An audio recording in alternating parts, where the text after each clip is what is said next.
21শে August 2004 বাংলাদেশের ইতিহাসে এক কালো অধ্যায়। পৃথিবীর কাছে বাংলাদেশকে জঙ্গি রাষ্ট্র হিসেবে প্রতিষ্ঠিত করবার এক সফল অভিযানের নাম 21শে আগস্ট গ্রেনেড হামলা। এই হামলার মাধ্যমে বাংলাদেশের রাজনৈতিক দলগুলোকে দুই শিবিরে বিভক্ত করে দেওয়া হয়। শুরু হয় প্রতিহিংসার রাজনীতি।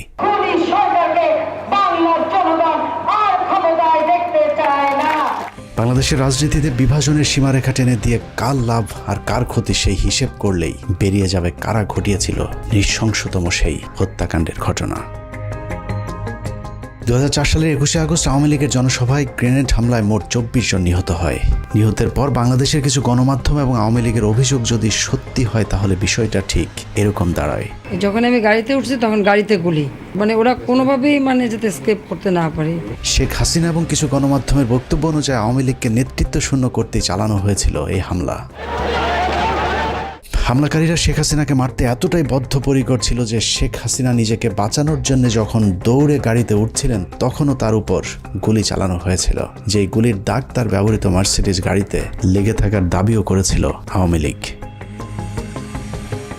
ভাগ্যক্রমে হাসিনাকে মারতে না পারলেও হাসিনার লোকজনের উপর চরম নির্যাতন চালানো হয়েছিল, এমনকি লাশ নিতেও নাকি বাধা দিয়েছিল তৎকালীন বিএনপি জামায়াত জোট সরকার। তারা ধর্মের কথা বলে অথচ আজকে লাশগুলি তারা দিচ্ছে না জানাজা পড়তে। বিএনপি জামায়াত সরকার নাকি এতটাই নৃশংস ছিল যে আহত আওয়ামী লীগের নেতাকর্মীদেরকে হাসপাতালে চিকিৎসা পর্যন্ত নিতে বাধা দিয়েছিল। এই গ্রেনেড কোথা থেকে এলো, কিভাবে ফুটলো, এবং এই জিনিসগুলি বিশেষভাবে তদন্ত হওয়া উচিত। এর বাইরেও এই ঘটনাকে কেন্দ্র করে যে মামলা হয়েছিল সেই মামলাতেও জজ মিয়া নাটক সাজানোর চেষ্টা করেছিল বিএনপি জামায়াত সরকার। 21শে আগস্টে গ্রেনেড হামলা ফুটেজ দেখাইছে, তুই যদি এইভাবে স্বীকারোক্তি না দেস, মার্ডার কেসের মামলা দেখায় তো আমরা খরচ পাই দেওয়া। এতক্ষণ ধরে 21শে আগস্ট গ্রেনেড হামলা নিয়ে যে বর্ণনা শুনছিলেন তা হলো আওয়ামী লীগ, প্রথম আলো, ডেইলি স্টার আর ফারজানা রূপাদের বয়ান। সম্প্রতি এই মামলার সবশেষ সিদ্ধান্ত অনুযায়ী তারেক রহমান, লুৎফুজ্জামান বাবর সহ বিএনপির সবাইকে অব্যাহতি দেওয়া হয়েছে। এখন প্রশ্ন হলো তাহলে এই হামলা কারা করেছিল? 15 মিনিটসের আজকের অনুসন্ধান এক এক করে প্রতিটি প্রশ্নের উত্তর খুঁজে বের করার চেষ্টা করবে। হামলার ঘটনা কারা ঘটিয়েছিল সেটা জানার আগে শেখ হাসিনা কিভাবে সেই হামলা থেকে বেঁচে গেলেন সেটা দেখা যাক। শুধু শেখ হাসিনা নয়, ওই হামলাতে আসলে আওয়ামী লীগের কোনো কেন্দ্রীয় নেতাই মারা যায়নি। এমনকি হামলার পরিকল্পনা এমনভাবেই করা হয়েছিল যাতে শেখ হাসিনার শরীরে ছোট্ট একটা আঘাতও না লাগে। ওনার ভিতরের কানে ইনজুরি হয়েছে, যার জন্য উনি এখন কানে কম শুনছেন। মূলত শেখ হাসিনা সহ কেন্দ্রীয় নেতাদের যে কিছু হবে না সেটা আগেই গ্যারান্টি দেওয়া হয়েছিল। তবে ওই হামলায় শুধু একজন কেন্দ্রীয় নেত্রীকে বলির পাঠা বানানো হয়েছিল, যার নাম আইভি রহমান। আইভি রহমানকে নিয়ে হাসপাতালে যখন এইরকম অবস্থা, এই জায়গা রক্তাক্ত, সেখানে পুলিশ লাঠিচার্জ করলো। আইভি রহমান সম্পর্কে দক্ষ অভিনেত্রী শেখ হাসিনা মাঝে মধ্যে যে মায়া কান্না করে থাকেন সেটা আসলে তার মনের কান্না নয়। মতিউর রহমান রেন্টু লিখেছেন, 1981 সালে শেখ হাসিনা দেশে ফেরার পর জিল্লুর রহমান তার স্ত্রী আইভি রহমানকে নিয়ে শেখ হাসিনাকে দেখতে গিয়েছিলেন। আইভিকে দেখেই তেলে বেগুনে জ্বলে উঠেছিলেন শেখ হাসিনা। হাসিনা আইভিকে উদ্দেশ্য করে বলেছিলেন, আমার মাকে একদিনও শান্তিতে থাকতে দেননি, এখন আবার কেন এসেছেন? এ সময় জিল্লুর রহমান চোখ টিপে আইভি রহমানকে চলে যেতে বললে আইভি রহমান সেখান থেকে সরে যান। মূল ঘটনা হলো শেখ হাসিনার মা ফজিলাতুন্নেসা আইভি রহমানের সাথে শেখ মুজিবকে সন্দেহ করতেন, যে বিষয়টি নিয়ে মাঝে মধ্যেই পরিবারে ঝগড়াঝাটিও হতো। কিন্তু এত কিছুর পরও শেখ মুজিবের সবসময় আইভি রহমানের প্রতি ছিল একটা বিশেষ ভালোবাসার দৃষ্টি। অনেকেই বলে থাকেন আইভি রহমানকে খুশি করতে 1969 সালে শেখ মুজিব যুব মহিলা লীগ নামে নতুন আওয়ামী লীগের শাখা প্রতিষ্ঠা করেছিলেন, যে কারণে আইভি রহমানের মতো আনাড়ি একজন রাজনীতিবিদকে প্রথম কমিটির অর্গানাইজিং সেক্রেটারি পদ দিয়ে নূরজাহান মোর্শেদদের মতো অভিজ্ঞ রাজনীতিবিদদের পাশে বসার সুযোগ করে দিয়েছিলেন, যে বিষয়টা ওই সময়ের অনেক রাজনীতিবিদদের চোখেই দৃষ্টিকটু মনে হয়েছিল। যে কারণে আইভি রহমানের মৃত্যুতে পৈশাচিক আনন্দ উপভোগ করেছিলেন শেখ হাসিনা। কত নিখুঁতভাবে ভয়ঙ্কর এই হামলার ছক সাজানো হয়েছিল সেটা পরিষ্কার করতে আওয়ামী লীগ এবং শেখ হাসিনার ওই দিনের কয়েকটি কর্মকাণ্ড দেখলেই সবকিছু পরিষ্কার হয়ে যাবে। সন্ধ্যের তালিকায় প্রথমে মুক্তাঙ্গন থেকে সমাবেশের জায়গা পরিবর্তন। মুক্তাঙ্গনের যেই জায়গায় সমাবেশ ডাকা হয়েছিল তার দুদিকে খোলা রাস্তা, একদিকে জিপিও, অদূরে সচিবালয় অবস্থিত। মুক্তাঙ্গনে সমাবেশ করলে গ্রেনেড হামলার জন্য সুবিধামতো ভবনে অবস্থান করা সম্ভব হতো না, যে কারণে পুলিশের কাছে মুক্তাঙ্গনে সমাবেশের অনুমতি চেয়েও সমাবেশের নির্ধারিত সময়ের 2 ঘন্টা আগে হঠাৎ করে নেতাকর্মীদেরকে জানানো হয় মুক্তাঙ্গনে নির্ধারিত সমাবেশটি আওয়ামী লীগের কেন্দ্রীয় কার্যালয়ের সামনে অনুষ্ঠিত হবে। প্রশ্ন আসতে পারে, আওয়ামী লীগ তো আগেই জানতো মুক্তাঙ্গনের আশপাশে কোনো বড় ভবন নেই, তাহলে তারা কেন আগে থেকে দলীয় কার্যালয়ের সামনে সমাবেশ করার অনুমতি চায়নি? এর কারণ পুলিশ যদি আগে থেকেই জানতো যে আওয়ামী লীগ কার্যালয়ের সামনেই সমাবেশ অনুষ্ঠিত হবে, তাহলে তারা পর্যাপ্ত নিরাপত্তার ব্যবস্থা করতে পারত।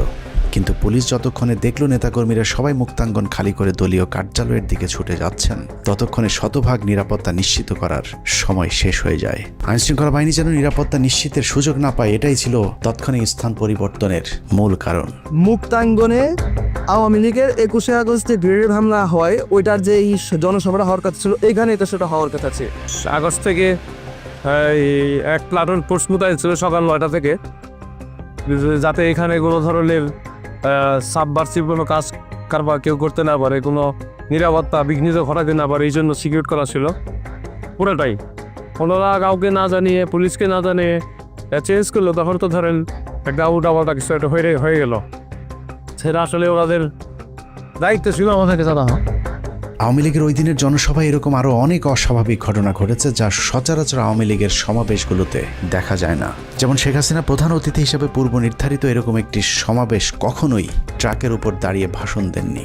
সাধারণত তাৎক্ষণিক কোনো সভা সমাবেশের ক্ষেত্রে বা শেষ মুহূর্তে অনুমতি পাওয়া সমাবেশগুলোতে মঞ্চ হিসেবে ট্রাক ব্যবহার করা হয়, কিন্তু 4 দিন আগে অনুমতি পাওয়া সমাবেশে কেন ট্রাকের ব্যবহার করা হলো সেটাও রহস্যজনক প্রশ্নের তালিকায় রাখতে হবে। বিভ্রান্তি তৈরি করতে আওয়ামী লীগ অনেক সময় দাবি করে থাকে তাদেরকে সমাবেশের অনুমতি না দেওয়ার কারণেই নাকি শেষ মুহূর্তে ট্রাকের উপর মঞ্চ তৈরি করতে বাধ্য হয়েছিল, কিন্তু আমাদের অনুসন্ধান বলছে অন্য কথা। একটি গোয়েন্দা সংস্থা থেকে পাওয়া নথিতে দেখা যায় 2004 সালের 21শে আগস্টের 4 দিন আগে 17ই আগস্ট পুলিশের কাছে আওয়ামী লীগের উপদপ্তর সম্পাদক ওহিদুল ইসলাম স্বাক্ষরিত একটি আবেদন করা হয়েছিল। আবেদনে জিপিওর পার্শ্বস্থ মুক্তাঙ্গনের সমাবেশের জন্য জায়গা চাওয়া হলে পুলিশের তৎকালীন ডিসি পূর্ব সেই আবেদনটি মঞ্জুর করেন। শেষ মুহূর্তে সমাবেশে অনুমতি পাবার যে দাবি আওয়ামী লীগ করে থাকে, সেটাও যদি সত্যি হয়, তাহলেও আওয়ামী লীগ যে স্থানে অনুমতি চেয়েছে সেখানেই সমাবেশ করার কথা, কিন্তু শেষ মুহূর্তে এসে আওয়ামী লীগ মুক্তাঙ্গনের পরিবর্তে কেন্দ্রীয় কার্যালয়ের সামনে সমাবেশ কেন করলো, সে উত্তর খুঁজে বের করতে হবে। সেদিন আওয়ামী লীগ কেন কার পরামর্শে স্থান পরিবর্তন করেছিলেন তার উত্তর খুঁজে বের করতে পারলে 21শে আগস্ট হামলার অনেক রহস্য পরিষ্কার হয়ে যাবে। সমাবেশের আরেকটি অস্বাভাবিক ঘটনা হলো শেখ হাসিনার বক্তব্যের সময় ঘেঁষাঘেঁষি করে তার আশপাশের নেতাদের দাঁড়ানোর ধরন। আওয়ামী লীগের বেশ কয়েকজন কেন্দ্রীয় নেতা শেখ হাসিনাকে এমনভাবে ঘিরে ধরেছিলেন যেন কোনো একটি হামলা থেকে বাঁচানোর জন্যই চেষ্টা করা হচ্ছিল তাকে। সূত্র জানিয়েছে বক্তব্য শুরুর আগে শেখ হাসিনাই নাকি সবাইকে ডেকে ডেকে তার পাশে এসে বসার অনুরোধ করছিলেন। একই বিষয়ে আওয়ামী লীগের তৎকালীন প্রেসিডিয়াম সদস্য মহিউদ্দিন খান আলমগীর তার জবানবন্দিতেও উল্লেখ করেছেন। অথচ সাধারণত সভা সমাবেশগুলোতে শেখ হাসিনার সাথে কেন্দ্রীয় নেতাদের কিছুটা দূরত্ব বজায় রেখে দাঁড়াতে দেখা যায়। সাধারণত শেখ হাসিনা প্রধান অতিথি হিসেবে বক্তব্যের শুরুতে সব সময় তার পূর্বপুরুষের ইতিহাস সহ 15ই আগস্ট এমনকি 4 জাতীয় নেতার হত্যাকাণ্ডের সব ইতিহাস তুলে ধরে স্বজন হারানোর কি ব্যথা তা বোঝানোর চেষ্টা করে থাকেন। কিন্তু 21শে আগস্ট সমাবেশে শেখ হাসিনার বক্তব্যটি ছিল স্মরণকালের সবচেয়ে সংক্ষিপ্ত একটি বক্তব্য। 18 থেকে 20 মিনিটের একটি বক্তব্য পেশ করার আগে শেখ হাসিনা যে ভাষণ দিয়েছিলেন তা ছিল খুবই অগোছালো এবং তার শারীরিক ভাষা দেখে মনে হচ্ছিল কিছু একটার জন্য তিনি অপেক্ষা করছিলেন। মজার বিষয় হলো গ্রেনেড হামলাকারী এতটাই হাসিনার প্রতি অনুগত যে গ্রেনেড ছুঁড়ে মারার আগে শেখ হাসিনার পুরো বক্তব্য শেষ করার সুযোগ দিয়েছিলেন। অথচ সাধারণত এই ধরনের হামলাগুলো বক্তব্যের মাঝামাঝি ঘটে থাকে। শেখ হাসিনার বক্তব্যের পর যে হামলা চালানো হলো তার আঘাতে প্রাণ গেল 24 জনের, অথচ কি অবাক, একজন কেন্দ্রীয় নেতাও মারা যায়নি এত বড় হামলার ঘটনায়। প্রশিক্ষণপ্রাপ্ত হামলাকারী প্রায় ডজনখানি গ্রেনেড ছুঁড়ে মারলেও একটি গ্রেনেডও তার ট্রাকের উপরে ছুটতে পারেননি। পুলিশের তদন্তে মোট 11টি বিস্ফোরণের চিত্র দেখানো হয়েছে। আমাদের হাতে আসা পুলিশের আঁকা সেই ম্যাপে দেখা যায় সমাবেশে ব্যবহৃত ঢাকা মেট্রো ট 11-30-98 নম্বরের ট্রাকটির আশেপাশে মোট 11টি বিস্ফোরণের ঘটনা ঘটেছিল। পুলিশের ওই প্রতিবেদনের প্রতিটি জায়গায় যতবার গ্রেনেড শব্দটি লেখা হয়েছে ততবার গ্রেনেডের পাশে বোমা শব্দটি ব্যবহার করা হয়েছে। গ্রেনেড শব্দটি লিখতে গিয়ে কেন বারবার তদন্ত সংস্থাগুলো বোমা শব্দটি ব্যবহার করেছেন সেটা একটু দেখা যাক। 21শে আগস্টকে গ্রেনেড হামলা বলা হলেও এটা শুধুই গ্রেনেড হামলা কিনা সেটা নিয়ে প্রশ্ন রয়েছে গোয়েন্দাদের। হতে পারে এটা ছিল শক্তিশালী গ্রেনেড হামলা, আবার হতে পারে বোমা এবং গ্রেনেড 2 ধরনের বিস্ফোরক ব্যবহৃত হয়েছিল। তবে সবচেয়ে বেশি যেটা হতে পারে সেটা হলো 11টি বিস্ফোরকের মধ্যে 4টি ছিল শব্দ বোমা আর বাকি 7টি ছিল গ্রেনেড অথবা শক্তিশালী বোমার বিস্ফোরণ। আরও একটি বিষয় হতে পারে, মঞ্চের কাছাকাছি অবিস্ফোরিত যে দুটি গ্রেনেড পড়েছিল, অকেজো সেই গ্রেনেড দুটি হয়তো ইচ্ছাকৃতভাবেই ফেলে রাখা হয়েছিল, যাতে ঠিক ট্রাকের পাশের দুটি গ্রেনেড অবিস্ফোরিত থাকার কারণে সবাইকে এটা বোঝানো যায় যে শেখ হাসিনাকে হত্যা করতে চালানো হয়েছিল এই হামলা। কিন্তু এই গ্রেনেড দুটি বিস্ফোরণ না হবার কারণে বেঁচে গিয়েছেন শেখ হাসিনা। অথচ এত গুরুত্বপূর্ণ অপারেশনে 13টি গ্রেনেডের মধ্যে 2টি গ্রেনেড অকেজো থাকার কথা নয়। 2004 সালের 21শে আগস্টের সবচেয়ে আলোচিত ভিডিওগুলোর বেশিরভাগ ধারণ করেছিল বেসরকারি টেলিভিশন এনটিভির ক্যামেরা পার্সন। এনটিভি থেকে প্রাপ্ত ভিডিওতে দেখা যায় শেখ হাসিনার বক্তব্যের পরপর যে দুটি বিস্ফোরণ হয়েছিল, সেই বিস্ফোরণের পর কালো ধোঁয়ায় অন্ধকার হয়ে যায় সবকিছু। তবে লক্ষণীয় বিষয় হলো, প্রথম দুটি বিস্ফোরণের পর সবাইকে ছুটোছুটি করতে দেখা গেছে, কিন্তু কাউকে আহত হতে দেখা যায়নি। পরের বিস্ফোরণগুলোতে কোনো ধোঁয়া না থাকলেও হতাহতের ঘটনা ঘটেছে। 2004 সালের গ্রেনেড হামলা মামলার সাক্ষী হিসেবে আদালতে মূল বক্তব্য উপস্থাপন করেছেন আওয়ামী লীগের তৎকালীন প্রেসিডিয়াম সদস্য মহিউদ্দিন খান আলমগীর। 161 ধারায় তার দেওয়া বক্তব্যে তিনি বলেছেন, নেত্রীর বক্তব্যের শেষে জয় বাংলা জয় বঙ্গবন্ধু বলার সাথে সাথে প্রচণ্ড বিস্ফোরণের আওয়াজ শুনতে পাই। আমি দেখতে পাই ট্রাকের মঞ্চের পেছনে দক্ষিণ দিক থেকে ধোঁয়া উঠছে, জনগণ দিক বিদিক ছুটাছুটি করছে। মহিউদ্দিন খান আলমগীরের বক্তব্যটি আবারও রিপিট করছে, আমি দেখতে পাই ট্রাকের মঞ্চের পেছনে দক্ষিণ দিক থেকে ধোঁয়া উঠছে। গ্রেনেড এবং বোমার মধ্যে মৌলিক একটি পার্থক্য রয়েছে, তা হলো বোমা থেকে প্রচুর ধোঁয়া বের হবে, কিন্তু গ্রেনেড বিস্ফোরণ ঘটলে ধুলা উড়বে, কিন্তু যতটুকু ধোঁয়া বের হবে সেটা অতি সামান্য। মহিউদ্দিন খান আলমগীরের বক্তব্য অনুযায়ী ট্রাকের পাশে যে বিস্ফোরণগুলো ঘটেছিল সেগুলো থেকে অনেক ধোঁয়া বের হয়েছিল। তার মানে ট্রাকের পাশের বিস্ফোরণগুলো ছিল বোমার, গ্রেনেড নয়। এছাড়া শেখ হাসিনা সভাস্থল থেকে ছেড়ে যাওয়ার সময় তার গাড়ির ঠিক পাশে একটি বিস্ফোরণ ঘটেছিল। সেই বিস্ফোরণটিতেও কালো ধোঁয়ায় চারিদিক অন্ধকার হয়ে যায়, যদিও সেই বিস্ফোরণেও কেউ হতাহত হয়নি। অতএব এখানে সন্দেহাতীতভাবে বলা যায় এই হামলায় মোট 2 ধরনের বিস্ফোরকের ব্যবহার হয়েছিল। মহিউদ্দিন খান আলমগীরের বক্তব্যে আরও একটি বিষয় লক্ষণীয়, তিনি ধোঁয়া দেখেছেন সেই বিস্ফোরণের পর কেউ হতাহত হয়নি, বরং মানুষকে দিক বিদিক ছোটাছুটি করতে দেখেছেন। মঞ্চের এত কাছাকাছি গ্রেনেড বা শক্তিশালী বোমার বিস্ফোরণ হলে সেখানে তিনি মানুষকে আহত কিংবা রক্তাক্ত হয়ে পড়ে থাকতে দেখতেন, যেমনটা ট্রাক থেকে কিছুটা দূরে যে বিস্ফোরণগুলো হয়েছিল সেগুলোর ক্ষেত্রে ঘটেছিল। ট্রাক থেকে দূরে কর্মীদের উপর যেসব গ্রেনেডগুলোর বিস্ফোরণ হয়েছিল, সেখানে বিস্ফোরকগুলো এতটাই শক্তিশালী ছিল যে অনেকের দেহের বিভিন্ন অংশ শরীর থেকে বিচ্ছিন্ন হয়ে গিয়েছিল। মহিউদ্দিন খান আলমগীরের বক্তব্য যদি বিশ্লেষণ করা যায়, তাহলে এটা পরিষ্কার যে ওই দিনের সমাবেশে 2 ধরনের বিস্ফোরকের ব্যবহার হয়েছিল। এক এক বিস্ফোরণে যখন মানুষের দেহ ছিন্ন ভিন্ন হয়ে যাচ্ছিল, তার মাঝেই শেখ হাসিনা ট্রাক থেকে নেমে বেশ কিছুটা দূরে হেঁটে গিয়ে তার নিজের গাড়িতে উঠেছিলেন। মজার বিষয় হলো, শেখ হাসিনা যখন গাড়িতে উঠছিলেন ওই সময়টুকু হামলাকারীরা আর একটি গ্রেনেডও ছুঁড়ে মারেনি। তবে আওয়ামী লীগের দাবি ওই সময়টুকু গ্রেনেড না ছুড়লেও বন্দুক দিয়ে গুলি চালানো হয়েছিল, কিন্তু আবারও ব্যর্থ প্রশিক্ষণপ্রাপ্ত হামলাকারীরা। আওয়ামী লীগের দাবি, শেখ হাসিনাকে মারার জন্য হামলাকারীরা ডজন খানেক গুলি করলেও শেখ হাসিনার গায়ে একটিও লাগেনি। তাদের এই নাটক বিশ্বাসযোগ্য করে তুলতে শেখ হাসিনার গাড়ির সামনে পেছনে বেশ কয়েকটি গুলির দাগ বসানো হয়েছিল, যা ছিল আওয়ামী লীগের মহানাটকের অংশ। বিদেশিদেরকে মার্সিডিজ নিয়ে গল্প সাজানোর দায়িত্বটা ছিল সাবের হোসেন চৌধুরীর উপর, কিন্তু সমস্যা হলো এই নাটকটা ছিল অত্যন্ত নিম্নমানের পরিচালক দিয়ে তৈরি। শেখ হাসিনার মার্সিডিজ গাড়িতে যে গুলির চিহ্ন দেখানো হয়েছে সেটা যে মিথ্যে, সেটা প্রমাণ করতে শেখ হাসিনার একই মডেলের মার্সিডিজ গাড়িতে পরীক্ষামূলকভাবে গুলি করার একটি ভিডিও দেখলেই বোঝা যাবে।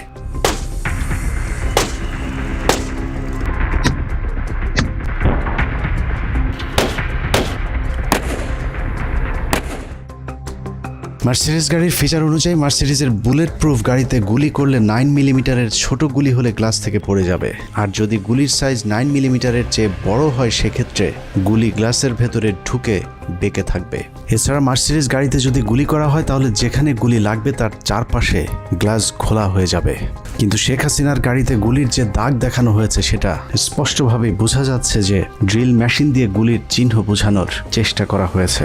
শেখ হাসিনার গাড়িতে যে কোনো গুলি লাগেনি সেটার আরও প্রমাণ রয়েছে।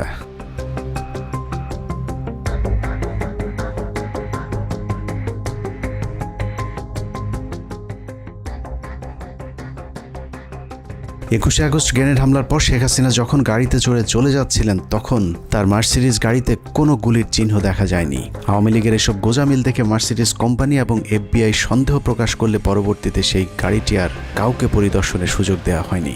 আদালত থেকে গাড়িটি জব্দ করার আদেশ দিলে সবকিছু ফাঁস হয়ে যাবার ভয়ে সেই গাড়িটি পুড়িয়ে ফেলা হয়, যা অত্যন্ত সন্দেহজনক। খালেদা জিয়া সেখানে বলে দিল কি যে ওনাকে আবার কে মারতে যাবে, কিন্তু নিজেই গ্রেনেড নিয়ে গেছে, মানে আমি গ্রেনেড নিয়ে নিজে আত্মহত্যা করতে গিয়েছি। 21শে আগস্টের রহস্যময় কথিত গ্রেনেড হামলাকে নিয়ে এভাবেই আওয়ামী লীগ পরিকল্পিতভাবে গুজব ছড়াতে থাকে। সরকারকে তদন্তে সহযোগিতার পরিবর্তে শেখ হাসিনা এবং তার ষড়যন্ত্রের অংশীদার কয়েকজন সাংবাদিক শুরু করে অবিশ্বাস্য মিথ্যাচার। যারা করেছে তারা দেশের শত্রু, জাতির শত্রু, জনগণের শত্রু। সেই শত্রু যদি যেই হোক তাকে আমরা স্পেয়ার করব না। এটা জাতির দুর্ঘটনা। যারা ওগুলো বিষয়বস্তুকে নিয়ে আসছে বর্তমান সংকটকে অন্যদিকে প্রবাহিত করার জন্য, আমরা আশা করব সেন্টিমেন্টের বশবর্তী হয়ে কথা না বললে প্রকৃত যারা অপরাধী তাদেরকে ধরার ব্যাপারে তারা যেন সহযোগিতা করে। ঘটনার প্রকৃত আসামি ধরা পড়ুক এবং তারা আমাদেরকে সহযোগিতা করে। ওনার প্রাথমিক রিপোর্ট পাওয়ার পরে যদি প্রয়োজন হয় সাহায্য নিতে হবে।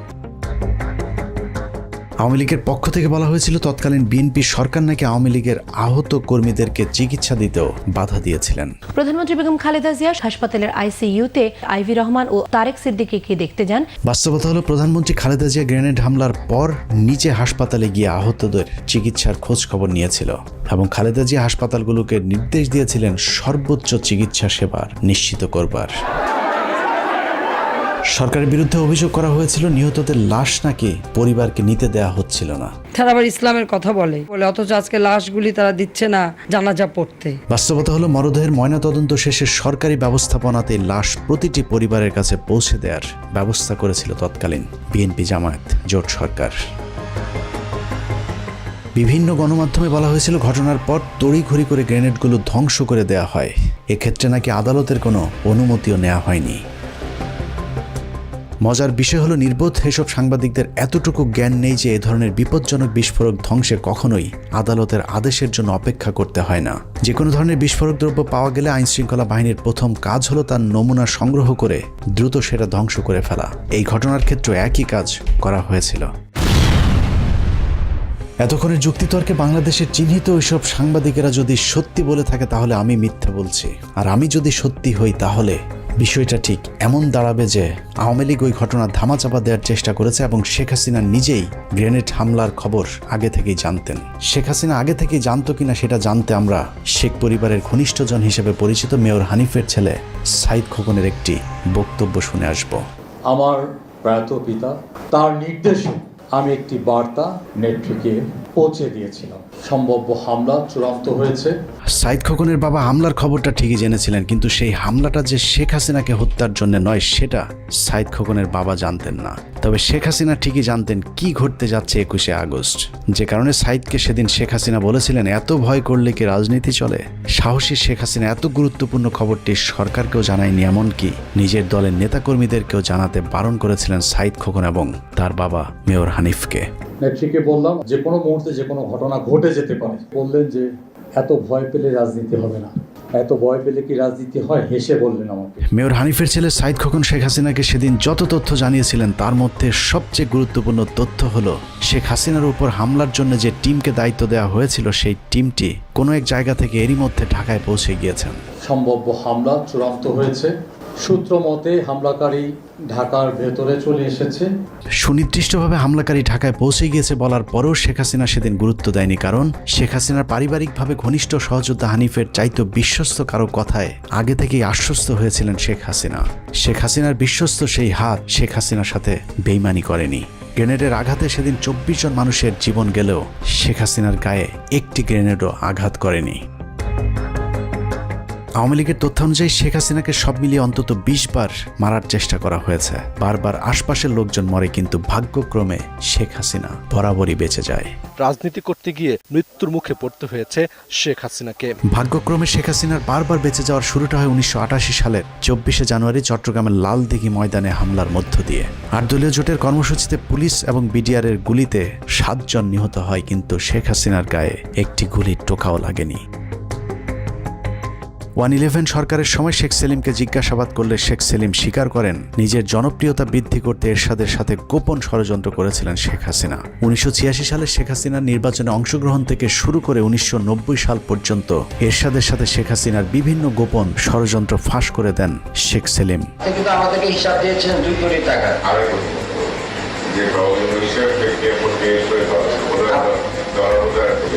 স্যার ওইটার ডিস্ট্রিবিউশনটা কি ছিল জানা স্যার? এটা তো বলছি তো ডিস্ট্রিবিউশন হচ্ছে আপনার 50 আর ওইখানে 50 পরের বছর 1989 সালে শেখ হাসিনার ধানমন্ডির বাসায় গুলি ও গ্রেনেড হামলার দাবি করা হয়। হামলার জন্য ফ্রিডম পার্টিকে দায়ী করা হলো, সেই হামলার কথা ফ্রিডম পার্টি অস্বীকার করেছেন। 1991 সালের একটি উপনির্বাচনে ঢাকার গ্রিন রোডের পরিবার পরিকল্পনা কেন্দ্রে ভোট দিতে গেলে তার উপর সন্ত্রাসীরা গুলি চালায়। সেখানে বোমার বিস্ফোরণও ঘটানো হয়, কিন্তু শেখ হাসিনা সেখানেও অক্ষত ছিলেন। 1994 সালের 20 সেপ্টেম্বর ঈশ্বরদী রেল স্টেশনে শেখ হাসিনাকে বহনকারী রেলগাড়িতে কথিত গুলির ঘটনা ঘটে, সেখানেও শেখ হাসিনাকে মারতে পারেনি হামলাকারীরা। 1995 সালের 7 ডিসেম্বর রাসেল স্কোয়ারের পাশে সমাবেশে ভাষণ দেওয়ার সময় আরেক দফা গুলি এবং বোমার ঘটনা ঘটে, কিন্তু শেখ হাসিনার ড্যাশও ছিঁড়তে পারেনি হামলাকারীরা। 2003 সালে যে স্থানে গ্রেনেড হামলা চালানো হয়েছিল, একই স্থানে 1996 সালের 7 মার্চ উপলক্ষে সমাবেশে শেখ হাসিনার বক্তৃতার ঠিক পরপর মাইক্রোবাস থেকে বোমা এবং এলোপাতারি গুলি চালানো হয়েছিল। এতে 20 জন আহত হয়, কিন্তু শেখ হাসিনার আশপাশে যারা ছিলেন তাদের আশপাশেও গুলি কিংবা বোমার চিহ্নও যায়নি। 1997 সালে প্রধানমন্ত্রী শেখ হাসিনা ও তার পুত্র কন্যা সহ 31 জনকে হত্যার জন্য পুরস্কার ঘোষণা করে ইমেল পাঠিয়েছিলেন শোয়েব চৌধুরী নামে জনৈক এক ব্যবসায়ী। সেই ঘটনাকেও শেখ হাসিনাকে একটি হত্যা চেষ্টা বলে গণনা করে থাকেন আওয়ামী লীগ, যে বিষয়টি নিয়ে এখনও রাজনীতির আলোচনায় হাস্যরসের খোরাক যোগায়। 2000 সালের 23 জুলাই গোপালগঞ্জের কোটালীপাড়ায় জনসভাস্থলের কাছে 76 কেজি ওজনের বোমা পুঁতে রাখার গল্প সাজানো হয়েছিল। একই রকম বোমা পুঁতে রাখার গল্প 2001 সালের 29 মে খুলনার রূপসাতেও সাজানো হয়েছিল। এসব বোমা পুঁতে রাখার গল্প তৎকালীন প্রধানমন্ত্রী শেখ হাসিনার আইন শৃঙ্খলা বাহিনী ছাড়া আর কেউই বাস্তবে দেখার সুযোগ পায়নি। বোমা পুঁতে রেখে যখন তেমন সহানুভূতি পাওয়া যাচ্ছিল না, তখন 2001 সালের 25 সেপ্টেম্বর নির্বাচনের ঠিক আগের একটি জনসভায় সমাবেশস্থলের পাশের একটি বাড়িতে বোমার বিস্ফোরণ ঘটানো হয়। সেই ঘটনায় 2 জন নিরীহ মানুষের মৃত্যু হয়। এরপর 2002 সালের 4 মার্চ নওগাঁ, 2002 সালের সাতক্ষীরায় পরপর দুবার 2004, 2007, 11, 2014 এবং 2015 সালে শেখ হাসিনাকে মারার গাঁজাখুরি গল্প সাজিয়ে নিজেকে জনপ্রিয় করবার চেষ্টা চালায় শেখ হাসিনা। তবে বারবার চেষ্টা চালালেও শেখ হাসিনার সেই বিশ্বস্ত হামলাকারীরা যে তার কোনো ক্ষতি করবে না, সেই বিশ্বাস তার বরাবরই ছিল। যে কারণে সাইদ খোকনকে হাসিনা নির্ভয়ে বলেছিলেন, ভয় পাবার কিছু নেই। বললেন যে এত ভয় পেলে রাজনীতি হবে না, এত ভয় পেলে কি রাজনীতি হয়, হেসে বললেন আমাকে। অভয় দেয়া হলেও শেখ হাসিনার সেই রক্তের হোলি খেলায় প্রাণ গিয়েছিল 24 জনের। কিন্তু হামলাকারীদেরকে এমনভাবে প্রশিক্ষণ দেওয়া হয়েছিল যেন শেখ হাসিনার বিন্দু মাত্র কোনো ক্ষতি না হয়, যে বিষয়টি তৎকালীন গোয়েন্দা সংস্থার কর্মকর্তাদের তদন্তেও উঠে এসেছিল। 164 বলছে যে একটা গ্রিনেড যাতে ইয়েতে না পড়ে, মঞ্চে না পড়ে, মঞ্চে মানে ওই ট্রাকে না পড়ে। এবং আরো 2 জন যে আছে যারা মুকুল টুকুলের ওদের জয়ের লোক, তারাও বলছে যে কোনো ক্রমে যাতে মঞ্চে যাতে একটা গ্রেনেড না পড়ে।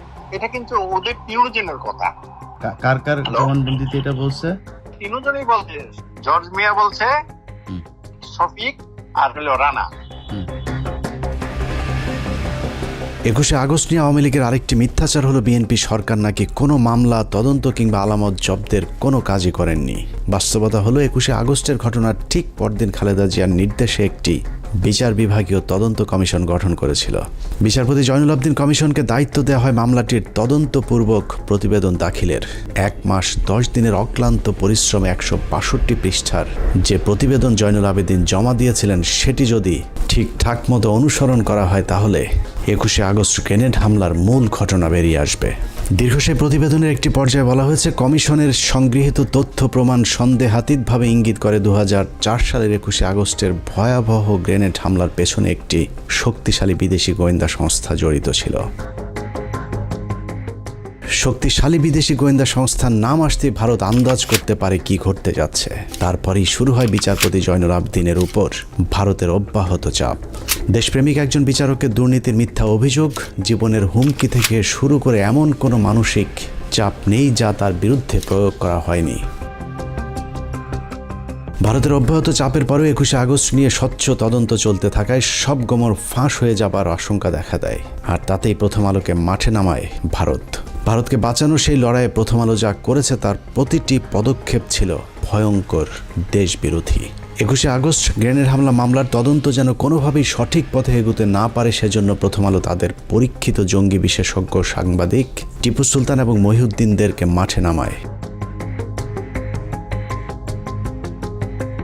21শে আগস্টের তদন্তকে প্রশ্নবিদ্ধ করতে প্রথম আলো মোহাম্মদ জালাল আহমেদ ওরফে জজ মিয়াকে ট্রাম্প কার্ড হিসেবে ব্যবহার করেছে। সেই ট্রাম্প কার্ডই বাংলাদেশকে হারিয়ে জয়ী হয়েছে প্রথম আলো, আওয়ামী লীগ এবং তাদের ত্রাণকর্তা ভারত। প্রথম আলোর ওই ট্রাম্প কার্ডের উপর ভর করে বিএনপি, জামায়াত এবং সর্বোপরি বাংলাদেশের আলেম সমাজের উপরেই গেল 15 বছর ধরে চলেছে নির্মম জুলুম, নির্যাতনার গণহত্যা। একটা গণমাধ্যম চাইলে কত ধ্বংসযজ্ঞ চালাতে পারে তার নিকৃষ্ট উদাহরণ 21শে আগস্টের গ্রেনেড হামলা নিয়ে প্রথম আলো যে খেলা করেছে সেটি। নিষ্ঠুর সেই খেলায় 19 জন নিষ্পাপ মানুষের ফাঁসি, 19 জনের যাবজ্জীবন। তৎকালীন স্বরাষ্ট্র প্রতিমন্ত্রী লুৎফুজ্জামান বাবর, তারেক রহমান, আব্দুল সালাম পিন্টু সহ গোয়েন্দা কর্মকর্তা মেজর জেনারেল রেজ্জাকুল হায়দার এবং মেজর জেনারেল আব্দুর রহিমকে নির্মম নির্যাতন করা হয়েছে। এর মধ্যে মেজর জেনারেল আব্দুর রহিমকে জেলখানায় হত্যার অভিযোগ করেছে তার পরিবার। আইসিইউতে ওনার ভেন্টিলেটর মেশিনে অক্সিজেন সাপ্লাই 2 বার বন্ধ করা হয় এবং আমি মনে করি ওনাকে পরিকল্পিতভাবে হত্যা করা হয়েছিল, কারণ উনি রিকভারি করছিলেন। এবং এটার কারণ হিসেবে আমার যেটা মনে হয়, উনি দেশের গোয়েন্দা সংস্থার প্রধান ছিলেন। বাকিদের জীবন থেকেও কেড়ে নেওয়া হয়েছে স্বর্ণালী 15টি বছর। প্রথম আলো কিভাবে এই ধ্বংসযজ্ঞ চালিয়েছে সেটা চলুন একটু দেখা যাক। অনুসন্ধানের এই অংশটুকু অত্যন্ত গুরুত্বপূর্ণ। অনুসন্ধানের এই অংশটুকু মনোযোগ দিয়ে দেখলেই প্রথম আলোর সব ষড়যন্ত্রের মুখোশ উন্মোচিত হয়ে যাবে। আপনারা এতদিন ধরে যে জজ মিয়া নাটকের কথা শুনেছেন সেটা আসলে সত্যিকারের ঘটনা। অন্যদিকে জজ মিয়াকে নিয়ে আসল নাটক সাজিয়েছে প্রথম আলো, যেটাকে আমরা এতদিন সত্যিকারের ঘটনা মনে করেছে। জজ মিয়া আসলে কে, জজ মিয়া নাটক কে সাজিয়েছিল, সেই নাটকের সব চরিত্রের মুখোশ উন্মোচন করতে পারলেই 21শে আগস্ট গ্রেনেড হামলার সব রহস্য পানির মতো পরিষ্কার হয়ে যাবে। আমাদের প্রায় 6 মাসের অনুসন্ধানে বিভিন্ন রাজনীতিবিদ, প্রশাসন, সেনা, পুলিশ, গোয়েন্দা সংস্থার বর্তমান এবং তৎকালীন সময়কার যে কজনের সাথে কথা হয়েছে সকলেই একটি বিষয়ে একমত, 21শে আগস্ট গ্রেনেড হামলার মাস্টার মাইন্ড ভারতীয় গোয়েন্দা সংস্থা র, এবং তাদের হামলার মূল উদ্দেশ্য ছিল বিএনপিকে জঙ্গি দল এবং বাংলাদেশকে জঙ্গি রাষ্ট্র হিসাবে পৃথিবীর কাছে তুলে ধরা। আর আওয়ামী লীগের উদ্দেশ্য ছিল দেশকে অস্থিতিশীল করে তারপর সরকারের পতন ঘটিয়ে ক্ষমতায় যাওয়া। ভারত এবং আওয়ামী লীগের সেই চক্রান্তের প্রথম থেকে শেষ পর্যন্ত প্রথম আলো তাদের ঘনিষ্ঠ সহযোগী হিসেবে কাজ করেছে। 21শে আগস্টের পরদিন প্রথম আলো প্রথম পৃষ্ঠার একটি খবর ছিল জঙ্গি একাধিক সংগঠন গোয়েন্দাদের সন্দেহ তালিকার শীর্ষে।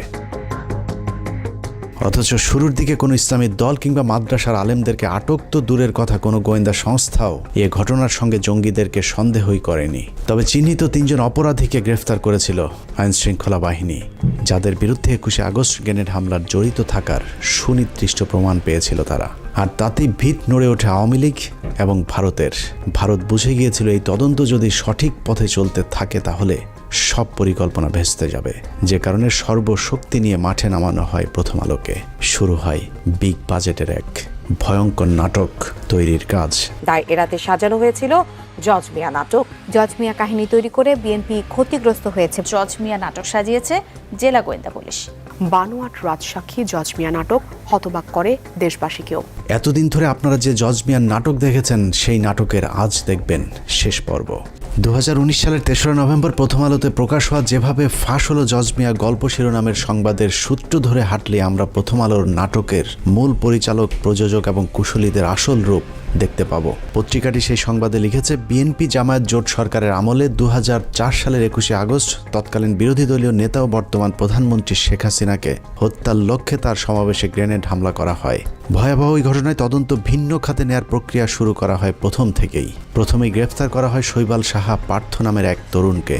কদিন পর মগবাজার এলাকায় সাবেক ওয়ার্ড কাউন্সিলর ও আওয়ামী লীগ নেতা মোখলেসুর রহমানকে। তাদের ফাঁসাতে না পেরে পরের বছর 2005 সালের 9 জুন নোয়াখালীর সেনবাগ থেকে ধরে আনা হয় জজ মিয়া নামের আরেক যুবককে। স্বীকারোক্তিতে জজ মিয়া বলেছিলেন তিনি আগে কখনো গ্রেনেড দেখেননি, গ্রেনেড ও বোমার মধ্যে পার্থক্য কি সেটাও তিনি জানেন না। 5,000 টাকার বিনিময়ে বড় ভাইদের নির্দেশে তিনি অন্যদের সঙ্গে গ্রেনেড হামলায় অংশ নেন। ওই বড় ভাইরা হচ্ছেন শীর্ষ সন্ত্রাসী সুব্রত বাইন, জয়, মোল্লা মাসুদ, মুকুল প্রমুখ। এতক্ষণ পত্রিকার যে লাইনগুলো পড়লাম সেটা প্রথম আলোর বিশ্বাস হয়নি। কেন বিশ্বাস হয়নি সেটা পরে যাচ্ছে, কিন্তু প্রথম আলোর বিশ্বাস না হওয়াতে পত্রিকাটি কি করেছিল সেটা একটু দেখে আসি চলুন। ওই সংবাদের পরের অংশে প্রথম আলো লিখেছে, এই জবানবন্দি বিশ্বাসযোগ্যতা নিয়ে প্রশ্ন তুলে 29শে জুন প্রথম আলোয় দুটি সংবাদ ছাপা হয়। একটির শিরোনাম ছিল এই গল্পের গাঁথুনি দুর্বল, স্বীকারোক্তিতে 7 অসঙ্গতি। অপরটি শিরোনাম সেই জজ মিয়া তারকা সন্ত্রাসী। সঙ্গে ছাপানো হয়েছিল শিশির ভট্টাচার্যের সেই বিখ্যাত কার্টুন। আষাঢ় মাস জমেছে, আষাঢ়ে গল্পের আসর। তবে সিআইডি সাজানো ছকেই তদন্ত এগিয়ে নিয়ে যেতে থাকে। 2006 সালের আগস্টে এই নাটকের পেছনের ঘটনা ফাঁস করে দেয় জজ মিয়ার ছোট বোন খুরশেদা বেগম। তিনি প্রথম আলোকে বলেন, জজ মিয়াকে গ্রেপ্তারের পর থেকে সিআইডি তার পরিবারকে মাসে মাসে ভরণ পোষণে টাকা দিয়ে এসেছে। জজ মিয়াকে গ্রেনেড হামলা মামলায় রাজসাক্ষী করতে সিআইডির প্রস্তাবের কথাও ফাঁস করে দেন তিনি। 2006 সালের 21শে আগস্ট প্রথম আলোয় জজ মিয়ার পরিবারকে টাকা দেয় সিআইডি শিরোনামে শীর্ষ প্রতিবেদন ছাপা হয়। এরপর জোট সরকার আর জজ মিয়া গল্প নিয়ে এগোতে পারেনি। প্রথম আলোর এই সংবাদটির তথ্যানুযায়ী 2005 সালের 9 জুন মোহাম্মদ জালাল আহমেদ ওরফে জজ মিয়া আটকের পর মোট 3টি সংবাদ ছাপা হয়। প্রথমটি এই গল্পের গাঁথুনি দুর্বল, স্বীকারোক্তিতে 7 অসঙ্গতি। দ্বিতীয়টি জজ মিয়া তারকা সন্ত্রাসী। এবং তারপরে সিআইডি একই পথে তদন্ত চালিয়ে গেলে 2006 সালের 21শে আগস্ট প্রথম আলো জজ মিয়ার পরিবারকে টাকা দেয় সিআইডি শিরোনামে তৃতীয় সংবাদটি প্রচার করেন। প্রথম আলোর সরল স্বীকারোক্তি, এই 3 সংবাদ প্রচারের পর জোট সরকার আর জজ মিয়া গল্প নিয়ে এগোতে পারেনি। অর্থাৎ প্রথম আলো নিজেই স্বীকার করেছে তাদের কারণে জোট সরকার সেই তদন্ত আর এগিয়ে নিয়ে যেতে পারেনি। অনুসন্ধানের এতটুকু করে থেমে গেলে আপনার মনে হবে প্রথম আলোর অনুসন্ধানী সাংবাদিকতার কারণেই পুলিশ আর জজ মিয়াকে নিয়ে তাদের নাটক পরিপূর্ণ করতে পারেনি। কিন্তু ঘটনাটা পুরোই উল্টো। নাটকটা আসলে তৎকালীন বিএনপি জামায়াত জোট সরকার করেনি, নাটকটা করেছিল প্রথম আলোর মতিউর রহমান এবং তার গুজব বাহিনী। জজ মিয়ার ব্যাপারে অনুসন্ধানে নেমে প্রথমেই আমরা খুঁজে বের করি সিআইডি তৎকালীন বিশেষ পুলিশ সুপার রুহুল আমিনকে। 21শে আগস্ট গ্রেনেড হামলার এই মামলার সাথে আপনি সম্পৃক্ত ছিলেন। আমার একটা জিজ্ঞাসা ছিল যে এই মামলাতে এই যে জজ মিয়া যে নাটকটা বলা হয়েছিল ওই সময়ে, যে জজ মিয়া নাটক, এই জজ মিয়া নাটকটা আসলে আপনারা কেন সাজালেন? এটা কেন করতে হলো? এটা শুরু করলো প্রথম আলো, কি জানি নাম সুন্দর মতো কি সাংবাদিক, বুঝছেন, টিপু সুলতান, ওই যে টাকা দেয়, এটা করে সেটা করে, টাকা দেয়, মান্থলি দেয়, এটা দিয়ে শুরু করলো। প্রথম আলো যেরকম মিথ্যা শিরোনাম দিয়ে সংবাদ ছাপায়, এরকম পুলিশের বিরুদ্ধে নিরীহ মানুষকে ফাঁসানোর অভিযোগও কম নয়। সে কারণেই আমরা রুহুল আমিনের কথা বিশ্বাস না করে নিজেদের মতো করে অনুসন্ধান শুরু করি। তবে আমাদের সন্দেহের তীরটা শুরু থেকেই ছিল প্রথম আলোর দিকে। প্রথম আলোর বিগ বাজেটের নাটকের প্রথম স্ক্রিপ্ট লেখা হয় 2005 সালে জজ মিয়া আটকের 20 দিন পর 29শে জুন। প্রথম আলোর সেই জজ মিয়া তারকা সন্ত্রাসী শিরোনামের সংবাদে কারো কোনো উদ্ধৃতি না দিয়ে পত্রিকাটি মন গড়াভাবে লিখেছে, গ্রেনেড কি জিনিস জীবনেও দেখেননি জজ মিয়া। ম্যাজিস্ট্রেটের কাছে স্বীকারোক্তিমূলক জবানবন্দি দিতে গিয়ে নিজেই বলেছেন, বোমা ও গ্রেনেডের মধ্যে পার্থক্য কি তিনি জানেন না। থানা পুলিশ বলেছে জজ মিয়া নিরপরাধ মানুষ, তার নামে থানায় কোনো মামলা নেই। প্রথম আলো ঘোষিত জীবনে কোনোদিন গ্রেনেড না দেখা নিরীহ নিষ্পাপ মামলা মোকদ্দমা মুক্ত জজ মিয়া সম্পর্কে আমাদের অনুসন্ধানে অন্তত 5টি মামলার সন্ধান পেয়েছি আমরা। সূত্রাপুর থানায় ছিনতাইয়ের ঘটনায় অস্ত্র বিস্ফোরক দ্রব্য আইনের মামলায় 7 বছর সশ্রম সাজা হয়েছিল জজ মিয়ার। বিশেষ ট্রাইব্যুনালের মামলা নম্বর 736991। তেজগাঁ থানার 22 নম্বর মামলাটি জজ মিয়ার বিরুদ্ধে 2001 সালের 2রা সেপ্টেম্বর দায়ের করা হয়েছিল। সেই মামলায় 385, 324, 326 এবং 307 ধারার মতো ভয়ঙ্কর সব অভিযোগ আনা হয়েছিল প্রথম আলোর নিরীহ নিষ্পাপ জজ মিয়ার বিরুদ্ধে। 2 মাস পর 2001 সালের নভেম্বরের 30 তারিখে মগবাজার টাঙ্গাইল হোটেলে বাবুল হত্যা মামলার আসামি হন জজ মিয়া। রমনা থানার 1 নম্বর মামলাটি 302, 34 ধারায় দায়ের করা হয়েছিল। 21শে আগস্ট গ্রেনেড হামলার কয়েক মাস আগে রাজধানীতে তার বিরুদ্ধে আরেকটি হত্যা মামলা হয়। গুলশান থানার রহমত হত্যা মামলার অন্যতম আসামি জজ মিয়া। প্রথম আলোর সাংবাদিকেরা এসব মামলাগুলোর সজ্ঞানে আড়াল করার পাশাপাশি জজ মিয়ার 164 ধারায় জবানবন্দিটাও গোপন করার চেষ্টা করেছেন। জজ মিয়া তার জবানবন্দিতে আরেকটি মামলার কথা স্বীকার করেছেন। সেখানে তিনি বলেছেন, তিনি টিকাটুলি অফিসার হলের পেছনে মেসে থাকতেন। সেখানে থাকাকালীন পুলিশ তাকে মেসের চৌকির নিচ থেকে বোমা ও অস্ত্র সহ গ্রেফতার করেছিলেন। সেই মামলায় তার 7 বছর জেল হয়েছিল। 2 বছর পর তার বাবা মা তাকে জেল থেকে জামিনে মুক্ত করান। প্রথম আলোর এত বিগ বাজেটের নাটকের শুটিংয়ের আগে জজ মিয়ার চার্জশিটটাও পড়ে দেখার সময় পায়নি প্রথম আলোর জঙ্গি বিশেষজ্ঞ সাংবাদিকেরা। লম্বা সময় আর প্রথম আলোর মতো বিগ বাজেট নিয়ে অনুসন্ধান করলে জজ মিয়ার বিরুদ্ধে আরও মামলার খোঁজ পাওয়া সম্ভব। কারণ জজ মিয়ার আসল নাম মোহাম্মদ জালাল আহমেদ হলেও এক এক জায়গায় তিনি এক এক নাম ব্যবহার করতেন। অতএব তার ভিন্ন ভিন্ন নামে আরও অনেক মামলা থাকার সম্ভাবনা রয়েছে। সবশেষ তিনি যে বিয়ে করেছেন সেখানেও নিজের নাম পরিবর্তনের কথা স্বীকার করেছেন ওই সাংবাদিকের কাছে। জজ মিয়া নামটাও তার আসল নাম নয়, আসল নাম মোহাম্মদ জালাল আহমেদ। তেজগাঁ এলাকায় খোঁজ নিয়ে জানা যায় 1996 থেকে 2001 সালে আওয়ামী লীগ শাসন আমলে ঢাকা শহরে যে কজন উঠতি সন্ত্রাসী পরিচিতি পেয়েছিল তার মধ্যে মোহাম্মদ জালাল আহমেদ ওরফে জজ মিয়া অন্যতম। নাখালপাড়া নুরানি মসজিদের আশপাশের মহল্লায় জজ মিয়া যে রায় দিত তার সে রায় নাকি কার্যকর হয়ে যেত, যে কারণে মোহাম্মদ জালাল আহমেদ বাংলা সিনেমার মতো নিজের নাম পাল্টে জজ মিয়া রাখেন। তারপর থেকে হয়ে ওঠেন ভয়ঙ্কর এক সন্ত্রাসী। এত ভয়ঙ্কর একজন সন্ত্রাসীকে প্রথম আলো কিভাবে নিরীহ নিষ্পাপ বানালো এবার চলুন সেটা দেখা যাক। জজ মিয়ার মূল পেশা ছিল হত্যা, ছিনতাই, দখল, চাঁদাবাজি। ভাড়াটে খুনি হিসেবে ওই সময়ের শীর্ষ সন্ত্রাসীদের কাছে মোহাম্মদ জালাল আহমেদ ওরফে জজ মিয়ার বিশেষ কদর ছিল। যদিও প্রথম আলোর শিখিয়ে দেওয়া সাক্ষাৎকারে জজ মিয়া নিজেকে সিডি ব্যবসায়ী হিসেবে পরিচয় দিয়েছিলেন। আমি সিডি ক্যাসেটের ব্যবসা করি, ছবি পোস্টারের ব্যবসা করি, দোকান আমার বঙ্গবন্ধু এভিনিউ অপোজিট। প্রথম আলোর সিডি বিক্রেতা জজ মিয়া যমুনা টিভিতে গিয়ে কিভাবে ফল বিক্রেতা হয়ে যায় এবার সেটা দেখা যাক। 2018 সালের 10 অক্টোবর যমুনা টিভির এক সাংবাদিককে দেয়া সাক্ষাৎকারে প্রথম আলোর সিডি বিক্রেতা জজ মিয়া নিজেকে ফল বিক্রেতা হিসেবে পরিচয় দেন। জজ মিয়ার আদালতে দেওয়া জবানবন্দিতে আবার নিজেকে গাড়ির চালক হিসেবে পরিচয় দিয়েছেন। গাড়ি চালক জজ মিয়া ওরফে প্রথম আলোর সিডি বিক্রেতা যমুনা টিভিতে গিয়ে যেভাবে পেশা পাল্টে ফল বিক্রেতা হয়েছেন, একইভাবে প্রথম আলোতে গিয়ে সিআইডি জজ মিয়ার পরিবারকে টাকা দেওয়ার দাবি করলেও যমুনা টিভিতে গিয়ে তিনি বলেছেন আওয়ামী লীগের নেতারাই তাকে আর্থিক সহায়তা দিত। এছাড়া যমুনা টিভিকে দেওয়া সাক্ষাৎকারে জজ মিয়া বলেন, বর্তমান সরকারের পক্ষ থেকেও আমাকে অনেক আশ্বাস দেওয়া হয়। একাধিক মন্ত্রী আমাকে চাকরি দেওয়ার আশ্বাস দেন। সবশেষ মাস 6 আগে এক মন্ত্রীর সঙ্গে দেখা করি। তিনি বলেন গ্রেনেড হামলা মামলার রায়ের পর তিনি তার দফতরে চাকরি দেবেন। কাল যেহেতু রায়, দেখি কি হয়। সংবাদের পরের অংশে জজ মিয়া আরও বলেন, অনেকেই আমাকে অনেক ধরনের আশ্বাস দিয়েছিলেন, কিন্তু 13-14 বছরে কোনো আশ্বাস বাস্তবায়ন হয়নি। তাই আমাকে এখন রেন্টে কারের একটি ভাঙাচোরা গাড়ি চালাতে হয়। সরকারের কাছে প্রত্যাশা আমার যেন পুনর্বাসন করা হয়। যমুনা টিভির সাংবাদিককে দেওয়া সাক্ষাৎকারে সরকারের কাছে জজ মিয়ার যে আবদার, সেই আবদারের পেছনে রয়েছে দীর্ঘদিনের এক নিবিড় সম্পর্ক। সেই সম্পর্ক কতটা গভীর সেটা দেখতে আবারও কিছুক্ষণের জন্য 2003 সালে যেতে হবে। 2003 সালে 29 অক্টোবর বেশ কিছু অস্ত্র মজুদ থাকার তথ্য আসে গোয়েন্দা সংস্থার কাছে। সেই তথ্যের ভিত্তিতে কুড়িল বস্তিতে বিশেষ অভিযান চালায় যৌথ বাহিনী। সেই অভিযানে সন্ত্রাসীদের সাথে প্রায় ঘণ্টাখানেক ব্যাপক গোলাগুলির শেষে আহত অবস্থায় রুবেল এবং মানিক নামে 2 সন্ত্রাসীকে আটক করে পুলিশ। তবে সেখান থেকে পালিয়ে যায় নুরুল, লিঙ্কন, মুকুল এবং জাহাঙ্গীর নামে আরও 4 সন্ত্রাসী। 2003 সালে কুড়িলে কিন্তু যেটা বলা হয় 20টা গ্রেনেড, তারপরে 4-5টা অ্যাসল্ট রাইফেল বা AK-47 ব্যবহার করা হয়েছিল 21 আগস্টে।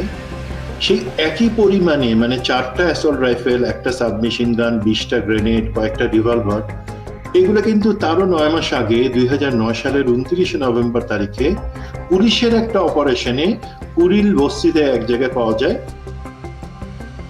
সেখানে 2 জনকে, রুবেল এবং মানিককে ধরা হয়, যারা কিন্তু পরবর্তীতে 21 আগস্ট গ্রেনেড হামলার সময় কাস্টডিতে ছিল, বাট ধরা যায় নাই 4 জনকে। তারা হচ্ছে জাহাঙ্গীর, নুরু, মুকুল এবং লিঙ্কন। 2003 সালে তারা ধরা পড়ে নাই। কুড়িলের ওই ঘটনা গোয়েন্দাদেরকে চরমভাবে আতঙ্কিত করে তোলে। কারণ আটক রুবেল এবং মানিকের স্বীকারোক্তি অনুযায়ী তুলির পরশ নামে একটি হিন্দু ব্যক্তির দোকান থেকে AK-47 রিভলভার, গান পাউডার, টাইম বোমার সাথে উদ্ধার করা হয়েছিল 20টি গ্রেনেড।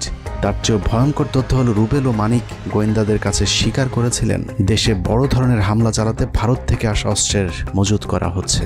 সে অস্ত্র দিয়ে কি ধরনের হামলা চালানো হবে তা সঠিকভাবে জানাতে না পারলেও ভারতীয় গোয়েন্দা সংস্থার সাথে আওয়ামী লীগ নেতা এবং তৎকালীন শীর্ষ সন্ত্রাসী জয়ের কলকাতায় একটি গোপন বৈঠকের খবর নিশ্চিত করেছিলেন রুবেল এবং মানিক। দেখেন যোগসূত্রটা কি, এই জিনিসটা কিন্তু পরবর্তীতে কখনো দেখা হয় নাই যে একই পরিমাণে গ্রেনেড, একই পরিমাণে অস্ত্র তার 9 মাস আগে পাওয়া গেছিল এক জায়গায়, এবং যারা হচ্ছে রাস্তার লেভেলের সন্ত্রাসী, যাদের হচ্ছে আওয়ামী লীগের যে বড় সন্ত্রাসী তাদের লোক, তাদের কাছে পাওয়া গেছিল এই জিনিসগুলো, আওয়ামী লীগের লোকজন, আওয়ামী লীগের সন্ত্রাসীদের হাতে। তো পরবর্তীতে ১/১১ সরকার বা হাসিনা সরকার যখনই তদন্ত করছে, তারা কিন্তু এই জায়গাটাতে লিঙ্ক করার চেষ্টা করেন। এবার লিঙ্ক করাটা জরুরি, বিকজ মুকুল এবং জাহাঙ্গীর এই দুইজনকে তো ধরা গেছিল, নুরু এবং লিঙ্কনকে ধরা যায় নাই 2004 সালে যখন তদন্ত শুরু হয়। ইতিহাসে প্রথমবারের মতো সন্ত্রাসীদের হাতে এ ধরনের হ্যান্ড গ্রেনেড উদ্ধারের পর গোয়েন্দাদেরকে গভীরভাবে ভাবিয়ে তোলে, যে কারণে আইনশৃঙ্খলা বাহিনী সর্বোচ্চ সতর্ক অবস্থানে চলে যায়। এরপর থেকে দেশে যে কোনো কর্মসূচির উপর বিশেষ নজরদারি শুরু করে গোয়েন্দা সংস্থাগুলো। 2003 সালের শেষ দিকে কুড়িলের ঘটনার পর 2004 সালের শুরুতে আওয়ামী লীগের তৎকালীন সাধারণ সম্পাদক 2004 সালের 30 এপ্রিলের মধ্যে বিএনপি জামাত জোট সরকারকে ক্ষমতাচ্যুত করতে বিশেষ ট্রাম্প কার্ড খেলার ঘোষণা দিয়েছিলেন। জলিলের সেই ঘোষণার পর থেকেই দেশের রাজনীতিতে চরম উত্তেজনা বিরাজ করছিল। কিন্তু 30 এপ্রিল মানিক মিয়া অ্যাভিনিউতে প্রশিকার 3 দিনব্যাপী কর্মসূচি ছাড়া আওয়ামী লীগ কোনো কর্মসূচি দেয়নি, যে কারণে গোয়েন্দারা প্রশিকার সেই কর্মসূচি ঘিরেই ব্যাপক কঠোর অবস্থানে গেলে সেদিন আর জলিলের সেই ট্রাম্প কার্ড কাজে লাগেনি।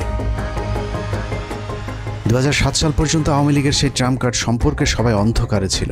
1/11 সরকারের সময় জলিলকে আটকের পর জিজ্ঞাসাবাদ করলে জলিল জানায়, প্রশিকার ওই কর্মসূচিকে কেন্দ্র করে 10 লাখ মানুষ ঢাকায় আনার পরিকল্পনা ছিল আওয়ামী লীগের। সেই মিটিংকে কেন্দ্র করে একটি নৈরাজ্যকর পরিস্থিতি সৃষ্টির পর সরকার পতনের পরিকল্পনা ছিল তাদের।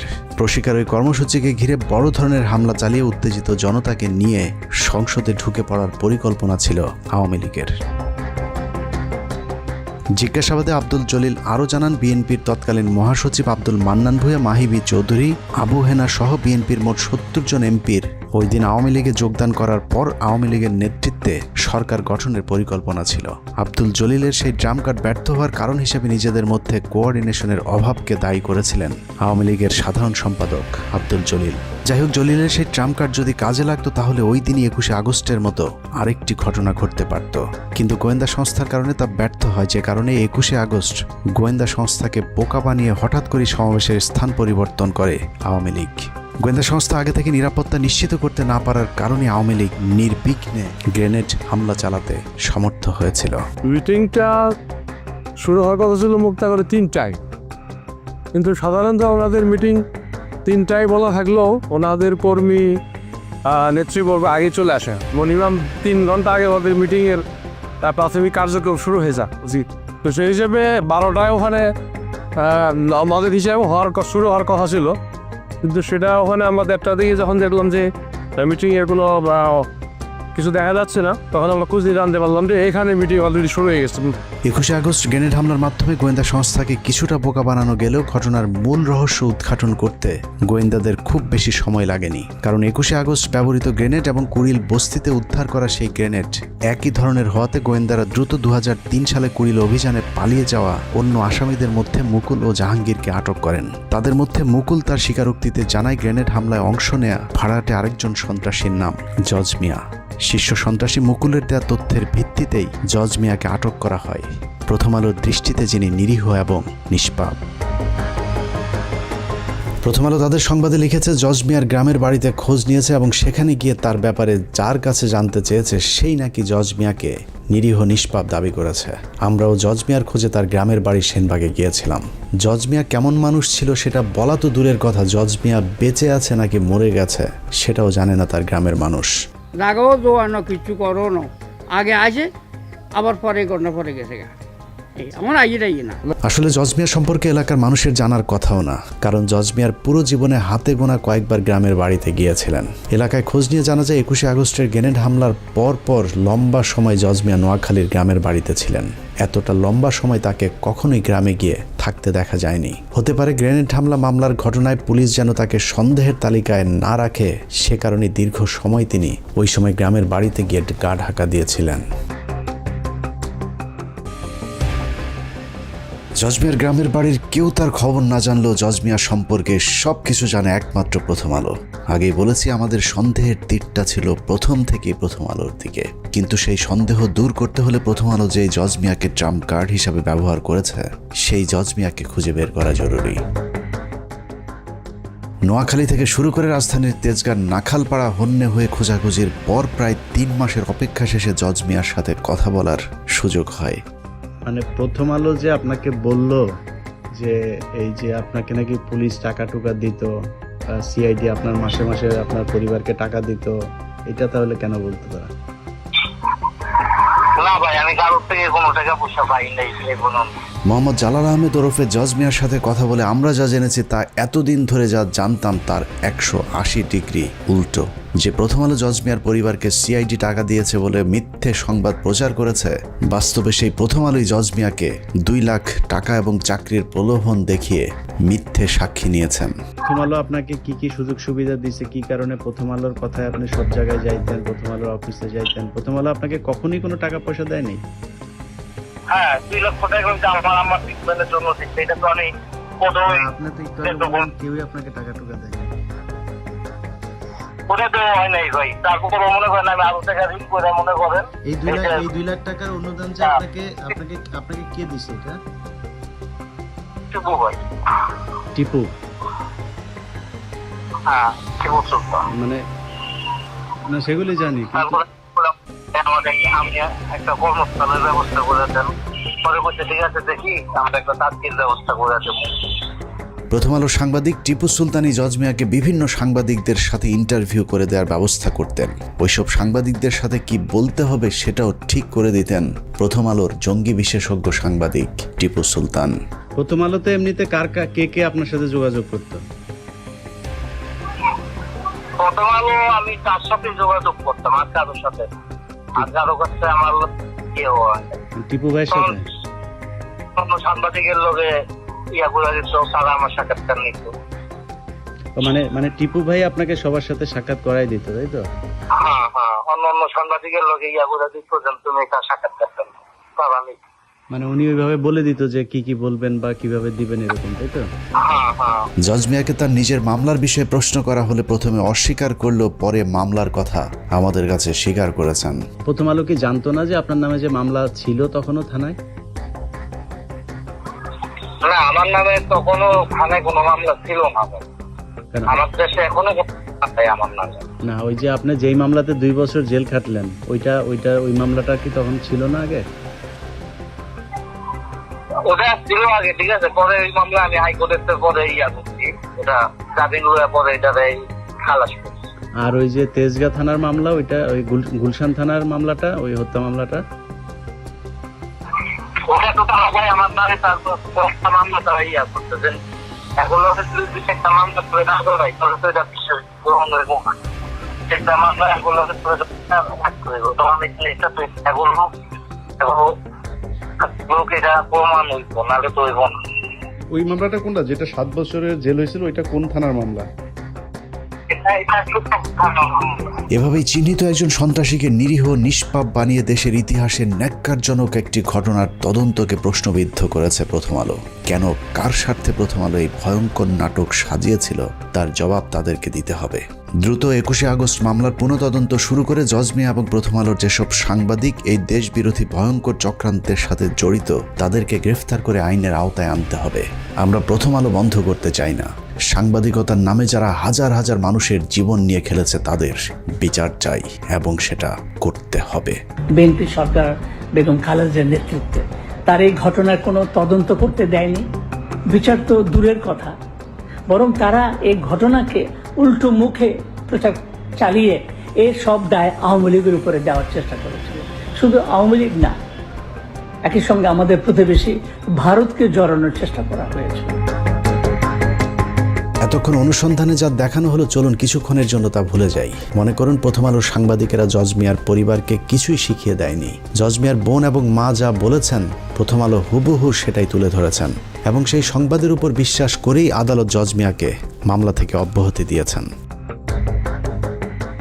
গল্পটা যদি এখানেই শেষ হয়ে যেত তাহলে সমস্যা ছিল না, কিন্তু এই গল্পের পরের অংশ চরম নিষ্ঠুর, অমানবিক।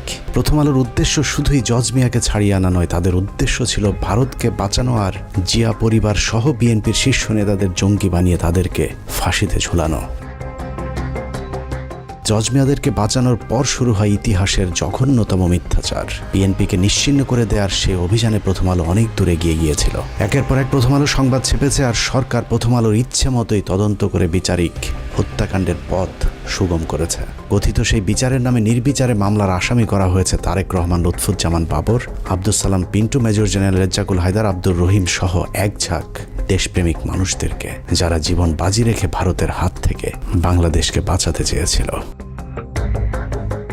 2018 সালের 10 অক্টোবর দিনটি ছিল প্রথম আলোর বিজয়ের দিন। তাদের দীর্ঘ 14 বছরের ষড়যন্ত্রের ফসল ওই দিন ঘরে উঠেছিল। 21 আগস্ট গ্রেনেড হামলা মামলার রায়ে 19 জন নিরীহ মানুষকে ফাঁসি, 19 জনের যাবজ্জীবন হবার পৈশাচিক আনন্দে প্রথম আলোর আনিসুল হক লিখেছিলেন ইতিহাসের দায় মোচনের রায়। বিচারিক হত্যাকাণ্ডকে কাব্যিক আবেগঘন লেখনির মাধ্যমে মানুষের জীবন নিয়ে তামাশা করেছিল প্রথম আলোর আনিসুল হক। একটু চিন্তা করতে পারেন, 5ই আগস্ট যদি দেশ স্বাধীন না হতো তাহলে প্রতিটি মানুষেরই ফাঁসি কার্যকর করা হতো। অনুসন্ধানের দ্বিতীয় পর্বে আপনাদেরকে দেখাবো বিচারের নামে তামাশা করে কিভাবে নিরীহ এতগুলো মানুষের গলায় ফাঁসির দড়ি পরানোর ব্যবস্থা করেছিল প্রথম আলো। তবে প্রথম পর্ব শেষ করবার আগে কিছু প্রশ্ন করবার খুব ইচ্ছে করছে। আমাদের আজকের অনুসন্ধানের পর আপনারা কি মনে করেন প্রথম আলোর ওইসব সাংবাদিকদেরকে বিচারের আওতায় আনা হোক? প্রথম আলোর বিরুদ্ধে ধারাবাহিক দেশবিরোধী, ইসলাম বিরোধী সুস্পষ্ট অভিযোগ থাকার পরেও তাদের বিচার চাওয়া কি গণমাধ্যমের উপর আক্রমণ? তারপরেও প্রথম আলোর সামনে জিয়াফতের গণতান্ত্রিক একটি কর্মসূচির আয়োজন করতে যাবার কারণে আলেমদেরকে বেধড়ক পেটানো হয়েছে। আর সেটাকে বিএনপির মহাসচিব মির্জা ফখরুল ইসলাম আলমগীর প্রথম আলোর উপর হামলা দাবি করে তীব্র নিন্দা জানিয়েছে। প্রথম আলো, ডেইলি স্টার সহ অন্যান্য সমস্ত পত্রিকাগুলোর উপর যে আক্রমণ শুরু হয়েছে, আমি তীব্রভাবে নিন্দা জানাচ্ছি। মির্জা ফখরুলের ওই দিনের বক্তব্যের সবচেয়ে ভয়ঙ্কর অংশ ছিল তিনি বলেছিলেন এই বাংলাদেশ নাকি তিনি 5 তারিখের আগে কখনোই দেখেননি। তার এই বক্তব্যে প্রমাণিত হয়েছে ইসলাম বিদ্বেষী ফখরুল আগেই ভালো ছিলেন। 5 তারিখের পর তিনি প্রচণ্ড অস্বস্তি বোধ করছেন। মানুষের জীবন নিয়ে ভয়ঙ্কর খেলা করা এসব সাংবাদিকদেরকে বিচার চাইলে যাদের জ্বলে উঠবে তাদেরকে চিনে রাখতে হবে। এটা কোনো রাজনীতি নয়, মানুষের জীবন নিয়ে খেলা করেছে প্রথম আলো। মির্জা ফখরুল বিএনপি জামায়াত যখন ক্ষমতায় ছিল তখন লুটপাট করেছে, আওয়ামী লীগের 15 বছরে আতাত করে চলেছে। সাধারণ বিএনপির কর্মীরা যখন জেলে গিয়েছে, গুলি খেয়েছে মির্জা ফখরুল ইসলাম আলমগীর তখন বাংলাদেশ থেকে টাকা পাচার করে অস্ট্রেলিয়াতে নিজের মেয়ে আর মেয়ে জামাইকে আলিশান জীবনযাপন করার নিশ্চয়তা দিয়েছেন। মির্জা ফখরুল সামনে বিএনপি ক্ষমতা এলে আবারও লুটপাট করবে, এটা চোখ বন্ধ করে বলে দিতে পারি। আবার যদি কখনো আওয়ামী লীগ ক্ষমতায় আসে তারপরেও ফখরুলের কিছুই হবে না, কারণ সেই পথটাও তিনি আগে ভাগেই খোলা রেখেছেন। শেখ মুজিবুর রহমানের যে মূর্তিটা ছিল সেই মূর্তিকে দড়ি বেঁধে টেনে ইঁচড়ে ফেলে দিচ্ছে। তিনি তো আমাদের নেতা ছিলেন, খারাপ লেগেছে। মাত্র 2 বান্ডেল টাকার জন্য মির্জা ফখরুল যেভাবে প্রথম আলোর 5 এটেছে, আর কিছু টাকা দিলে এরা দেশকেও বিক্রি করে দিতে পারে। অতএব মির্জা ফখরুলের মতো দুর্নীতিবাজ, ভারতীয় দালালদের মতো যেসব রাজনীতিবিদ প্রথম আলো ডেইলি স্টারের পাশে দাঁড়াবে তাদেরকেও এদেশের মানুষ শত্রু হিসেবেই চিহ্নিত করবে। কে বিএনপি আর জামায়াত করে দেখার একদম সময় নেই। প্রথম আলো ডেইলি স্টারের পাশে যে দাঁড়াবে তার বিরুদ্ধেই লড়াই চলবে। যে বাংলাদেশে মতিউর, আনিসুল, টিপু সুলতান আর মহিউদ্দিনরা মুক্ত বাতাসে থাকবে, সেই বাংলাদেশ কখনোই স্বাধীন থাকতে পারে না। সুযোগ পেলেই তারা আবারও এই পতাকাকে খামচে ধরবে, সেই সুযোগ যেন আর কখনোই না পায়। আল্লাহ হাফেজ।